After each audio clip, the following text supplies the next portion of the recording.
से उपाय को मुझसे कहिए। ये आंखें सुंदर चित्र देखना चाहती हैं, ये रसना सुंदर पदार्थ सेवन करना चाहती हैं, ये इंद्रियां मेरे वशीभूत नहीं है, इंद्रियों को मैं कैसे वशीभूत करूं। कपिल भगवान आज मां को उपदेश दे रहे हैं, अगर इन इंद्रियों को वश में करना है तो आपको एक काम करना पड़ेगा।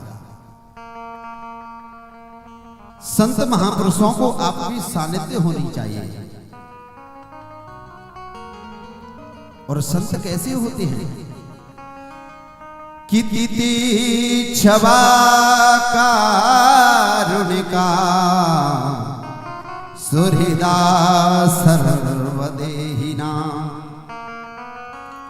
अजात सत्रवा शांता साधवा साधुभूषण। तितिक्षवा संत की सानिध्य करनी चाहिए। संत कैसे होते हैं, उन संतों की सानिध्य कीजिए। तितिक्षवा जो दयावान है, करुणावान है, सर्वदेही नाम सर्वभूत प्राणी में भगवान के ही दर्शन करते हैं, ऐसे संतों का सानिध्य प्राप्त करना चाहिए। अजात शत्रवा शांता साधवा साधुभूषणा, जिसका कोई शत्रु नहीं है। साधनोति परकार्य मिति साधु, जो साधना करता है उसी साधु कहते हैं। जिसका कोई शत्रु नहीं है, ऐसे संत महापुरुषों के दर्शन करने चाहिए। कैसे संत हैं? एक संत थे कबीरदासी। कबीरदासी अपने शिष्यों को संगीत सिखाया करते थे। ध्यान दीजिए, कबीरदासी अपने शिष्यों को संगीत सिखाने का कार्य करते थे और उनकी कुटिया के सामने एक गणिका का भवन था और देह का व्यापार करती थी। आज जैसे ही वह संगीत सिखाया करते थे, उस गणिका को वह अच्छे नहीं लगते थे। एक दिन क्या हुआ, अपने अनुयायियों को जैसे ही बुलाया और कहा कि इस बाबा की झोपड़ी को जला दो। ना तो सुबह सोने देता है, ना शाम को सोने देता है। आज उस गणिका के अनुयायी आए हैं और कबीर साहब जी की झोपड़ी जला दी है और कबीर साहब जी नृत्य कर रहे हैं। चेलों ने कहा कि गुरुजी तुम्हारी कुटिया जल करके भस्म हो रही है, तुम नृत्य कर रहे हैं।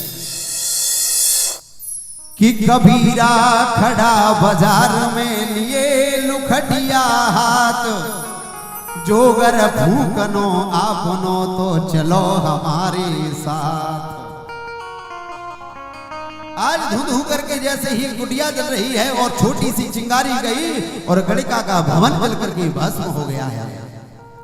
आज वह गणिका चरणों में गिर पड़ी है और कहा कि बाबा मुझे क्षमा करना, मैंने आपका अपराध किया था, वह अपराध आज मुझे वह दंड मिल गया है, मेरा भवन जल करके राख हो गया है। तो कबीर साहब जी ने कहा कि बेटी तेरी और मेरी किसी बात की लड़ाई नहीं है।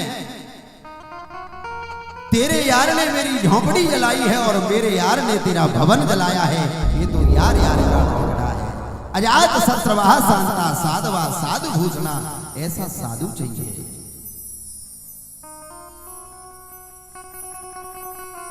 एक बार क्या हुआ, एक नाथ जी गंगा स्नान करके आ रहे थे। गंगा स्नान करके आए और कोई यवन बैठा हुआ था वृक्ष पर और कूड़ा करकट डाल दिया। फिर एक नाथ जी गंगा स्नान करने के लिए गए। बड़ा मूर्ख व्यक्ति था और उसने फिर गंदगी डाल दी और फिर एक नाथ जी गए।